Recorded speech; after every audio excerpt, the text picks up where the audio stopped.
Si vous voulez lancer un site en e-commerce en ayant comme source de trafic principale le SEO, eh bien la niche que vous allez choisir va déterminer plus de 90% de vos résultats. Il vaut mieux être moyen en SEO sur une très bonne niche qu'être excellent en SEO et être sur une niche moyenne voire nulle. Donc dans cette vidéo, je vais vous donner toutes les astuces que j'ai apprises durant 3 ans pour que vous puissiez trouver la niche qu'il vous faut et être sûr de vous lancer sur une niche profitable. Alors je m'appelle Driss, je suis cofondateur du Phantom Theme, je fais du SEO depuis 3 ans et demi maintenant. Et dans cette chaîne, je vous partage toutes les tips et astuces que j'ai découvertes pour mieux positionner votre site sur les différents moteurs de recherche. Alors la première question qu'on doit se poser, c'est une niche SEO, c'est quoi? Alors j'aime pas trop le terme niche SEO puisque toutes les niches ont un potentiel SEO. Mais quand on va dire niche SEO, ce qu'on veut dire par là, c'est une niche où le potentiel SEO est énorme, c'est-à-dire on a beaucoup de volume de recherche sur les mots-clés qui la composent, on va avoir une faible concurrence et c'est tout. En fait, lorsqu'on a une niche où on a beaucoup de volume de recherche et une faible concurrence, eh bien on sait que le SEO va être une source de trafic très puissante sur cette niche. Donc si vous voulez vous lancer en vous disant j'ai pas de budget et j'ai envie de passer du temps à optimiser le SEO, alors c'est les 2 points que vous allez prendre en compte pour savoir oui ou non est-ce que cette niche est la bonne pour vous ou pas. Alors on commence cette vidéo avec 3 méthodes pour trouver une niche qui va avoir un gros potentiel en SEO et on est parti. Alors la première méthode consiste à analyser les mots-clés d'une marketplace. Il faut savoir que Google préfère largement les sites spécialisés que des marketplaces généralistes. Par exemple, si on a un mot-clé hyper intéressant sur lequel Amazon est premier, eh bien si nous on crée un site qui est entièrement dédié à la famille de ce mot-clé là, eh bien on sait que Google va nous mettre in fine devant Amazon puisqu'on va être un site spécialisé et que Amazon est un site très généraliste. Donc si vous voyez Amazon en première position, c'est un bon signe et on va se servir de cette information là pour commencer à trouver nos premières niches. Donc on va se rendre sur le site SEMrush. Une fois qu'on est sur SEMrush, on va taper tout simplement amazon.fr. Une fois qu'on est sur amazon.fr, on va cliquer sur les mots-clés où Amazon se positionne. Donc là on voit qu'il y a 8,4 millions de mots-clés, donc vous inquiétez pas, il y a de la place pour tout le monde. Derrière, on va aller voir donc les mots-clés où Amazon se positionne. Hop, entre la première et la 3e position. On va également supprimer tous les mots-clés où il y a le mot-clé Amazon, puisque on ne va pas se positionner dessus, on le sait bien. Hop, on exclut donc Amazon. Après, en vrai, je ne sais pas vraiment si c'est nécessaire, puisque juste après, on va filtrer les mots-clés en fait par rapport à leur volume de recherche. Donc là, on va se dire qu'on veut des mots-clés à minimum 5000 de volume de recherche pour trouver des mots-clés vraiment intéressants. Et on va aller jusqu'à 150 000 peut-être. Voilà, il n'y a pas vraiment de limite, hein. On a des mots-clés des fois à plus de 100 000 de volume de recherche qui ne sont pas concurrentiels, hein. Il y a une corrélation entre le volume de recherche et la concurrence, mais il y a des exceptions. Et si vous trouvez une exception, eh bien vous savez que vous allez trouver une très bonne niche. Très rapidement, hop, 110 000 de volume de recherche, le Burkini. Voilà, hop, par exemple, Burkini. C'est la 3e fois que je retourne cette vidéo, donc hop, j'ai oublié de fermer ce qu'il y avait auparavant. Alors on voit que c'est Amazon en première position. Après on a Neissa Shop. Bon, Burkini, ça peut être très intéressant. Donc on peut lancer un site carrément que sur les Burkini puisqu'on a 110 000 de volume de recherche. Derrière, voilà, on va continuer à scroller. On a Brasero, je sais pas ce que c'est. C'est assez concurrentiel, mais voilà, bon, passons. On va passer ça. Montre connectée. Bon, là on a des volumes de concurrence qui sont assez élevés, hein, donc on va pas les prendre en compte. Là on a Vibromasseur. Bon, Vibromasseur, assez olé. 40 500 de volume de recherche, une concurrence assez faible, ça peut être très intéressant. Table pliante, 40 500, ça peut être intéressant. Donc vous comprenez l'idée derrière cette méthode de recherche. L'idée c'est tout simplement aller voir les mots-clés où Amazon est premier, où il y a une faible concurrence, un bon volume de recherche, et on va pouvoir tout simplement analyser la niche dont ce mot-clé fait partie. Donc là, pour cette première méthode, on va prendre la niche des tables pliantes qu'on va analyser en fin de vidéo. Donc pour cette méthode, ne vous limitez pas à Amazon, hein, vous avez énormément de marketplaces, vous avez eBay, Cdiscount, Etsy, ManoMano, etc. Même si ManoMano est un peu plus spécialisé qu'un Amazon.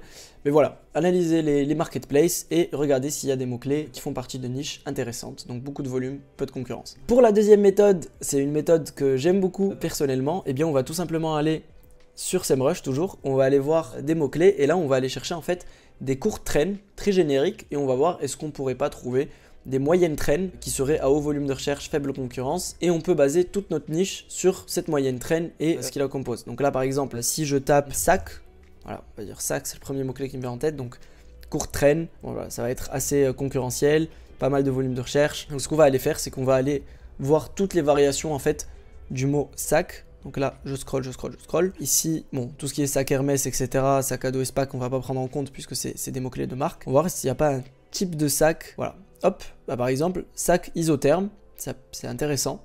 Donc on a sac isotherme qui peut être intéressant. On a sac bandoulière homme, donc on a 26 sur 100 de concurrence, ce qui est relativement faible. Un bon volume de recherche. Donc avoir la niche des sacs bandoulières et peut-être voir si on va avoir une troisième, sac de plage, non beaucoup trop saisonnier, sac de cours, pourquoi pas, sac de cours, on peut voir une niche autour des accessoires pour aller en cours. Voilà, donc là vous comprenez encore une fois l'idée. Donc par exemple si je fais avec un deuxième mot-clé, par exemple couteau, ce qui me vient en tête, ne me demandez pas pourquoi. Donc couteau, bah, on va avoir énormément de variations. Donc là on a couteau papillon, 33 000 de volume de recherche, faible concurrence. Je sais pas ce que c'est les couteaux papillons. Bon voilà, on a un site qui s'appelle lecouteau.com qui est premier, Amazon est deuxième. Donc là déjà on voit qu'il y a un site spécialisé qui a passé Amazon. Donc pour aller le passer lui, ça va être beaucoup plus compliqué que si c'était Amazon en première position. Mais là pour se donner un ordre d'idée, voilà les couteaux papillons, ça coûte relativement peu cher. Donc on va avoir un faible panier moyen. Ok, donc pas hyper intéressant. Aiguiseur de couteau, là peut-être qu'on tient quelque chose. C'est un faible volume de recherche, mais il me semble que le panier moyen devrait être assez élevé. Voilà, on est plus aux alentours des 150 €. Ouais, on est plus vers les 30 € de panier moyen sur Amazon. Après, j'imagine qu'il va y avoir quelques produits high tickets qu'on va pouvoir vendre plus cher, mais si on a des produits à 15 € sur Amazon, eh bien, on va perdre une bonne partie si on ne fait que du high ticket. Donc voilà, couteau de cuisine, couteau de poche, couteau personnalisé, couteau pliant, couteau japonais, etc. Donc bon, je pense que vous comprenez l'idée. L'idée, c'est aller donc récupérer une courte traîne, voir les variations et derrière voir est-ce qu'on va pas trouver un mot-clé qui va être hyper intéressant ou on va trouver une famille intéressante. Par exemple, là, je vous donne une niche que je connais et je sais qu'elle est intéressante et il y a pas mal de dropshippers dessus, mais la niche est tellement énorme que vous pouvez quand même vous lancer. Donc les lampes, bon là on a les lampes à lave, c'est pas ça que j'avais en tête, mais même les lampes à lave, ça peut être hyper intéressant. Voilà, donc on est à un panier moyen autour des 50 €. Voilà, sur Amazon, 110 € plutôt, 50, 40. Bon, ça, cette niche, elle peut être intéressante puisque 14 800 de volume de recherche. Et si je tape ici lampe à lave, donc là, je vous montre vraiment comme si je cherchais la niche pour moi. Bah là, on va avoir lampe à lave géante, lampe à lave maison. Voilà, donc voilà, pas mal de petits mots-clés derrière qui suivent.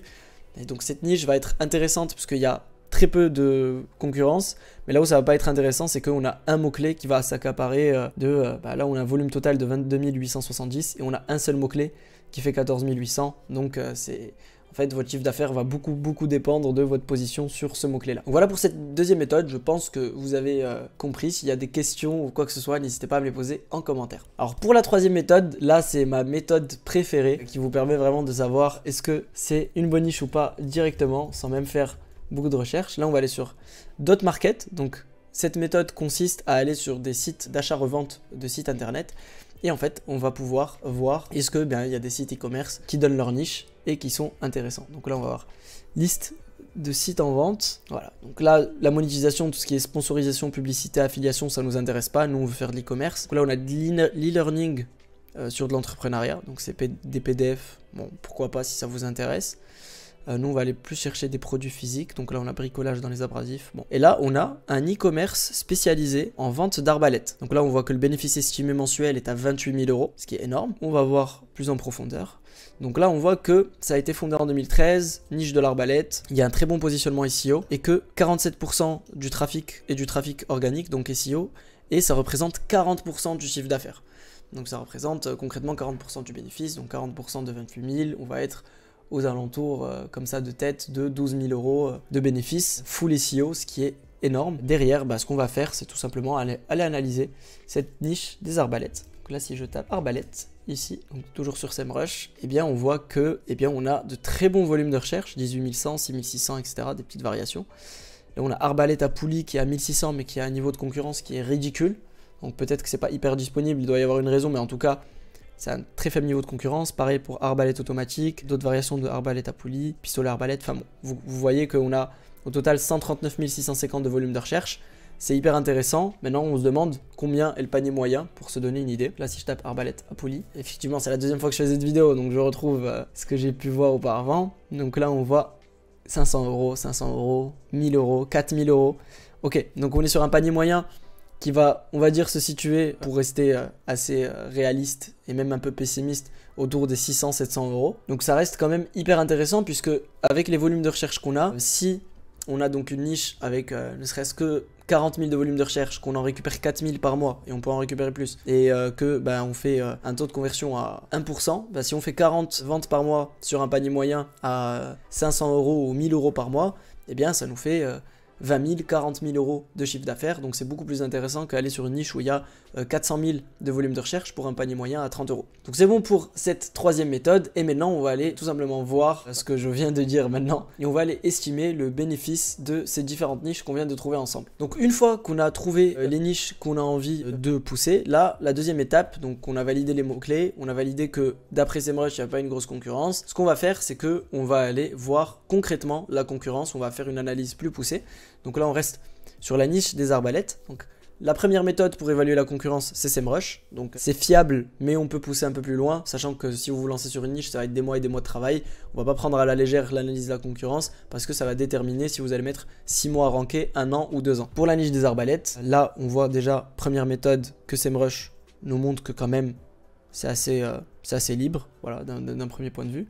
La deuxième méthode, c'est qu'on va aller sur Google, on va taper la commande all in title .arbalète. Alors cette commande nous permet de voir tous les sites où on va avoir le mot-clé, donc arbalète, dans le meta title. Donc là on voit qu'on est à 27 200 de résultats. Ça c'est une niche qui est moyennement, enfin ce mot-clé plutôt, est moyennement concurrentiel, puisque lorsqu'on va voir entre 10 000 et 40 000 de résultats, on est sur une concurrence qui est moyenne. Et lorsqu'on est en dessous de 10 000, c'est très facile. Au-dessus de 40 000 de résultats, ça va être assez compliqué. J'ai pas vraiment d'article de blog ou d'un site de notoriété ou quoi que ce soit pour backup ce que je suis en train de dire.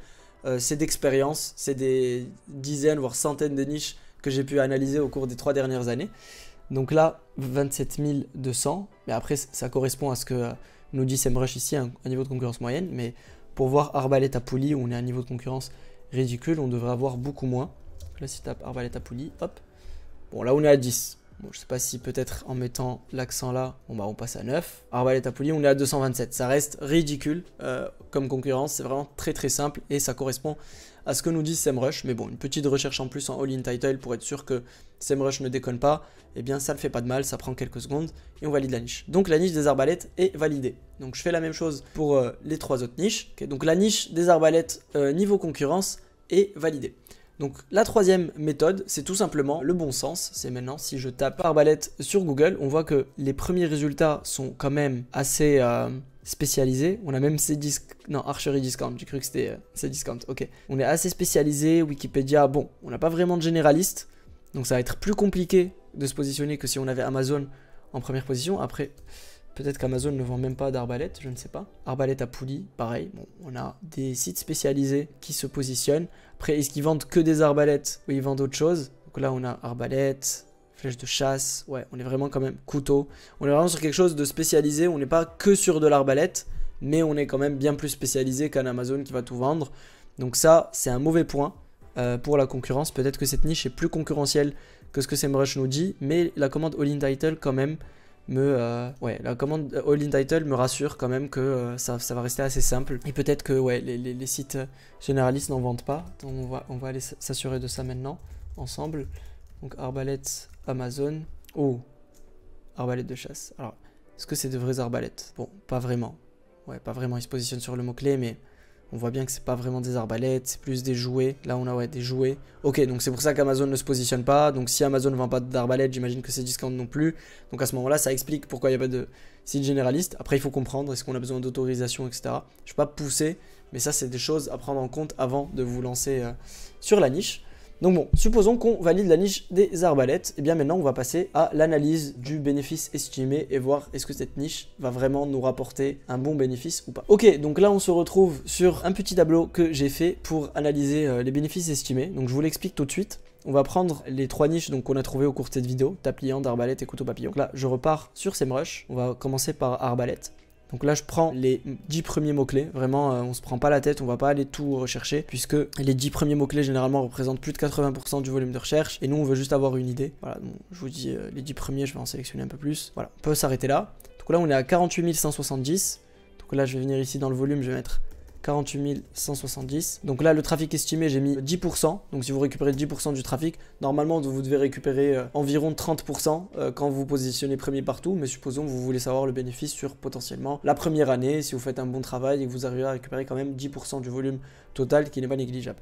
Donc là, on voit qu'on fait 48,17 ventes. Donc là, je suis allé sur un taux de conversion de 1%, qui reste la moyenne pour un e-commerce. Ça varie en fonction des niches, mais 1% reste quand même assez réaliste. Le panier moyen, bon, on l'a vu tout à l'heure, on va être autour des 1000, 1500 euros.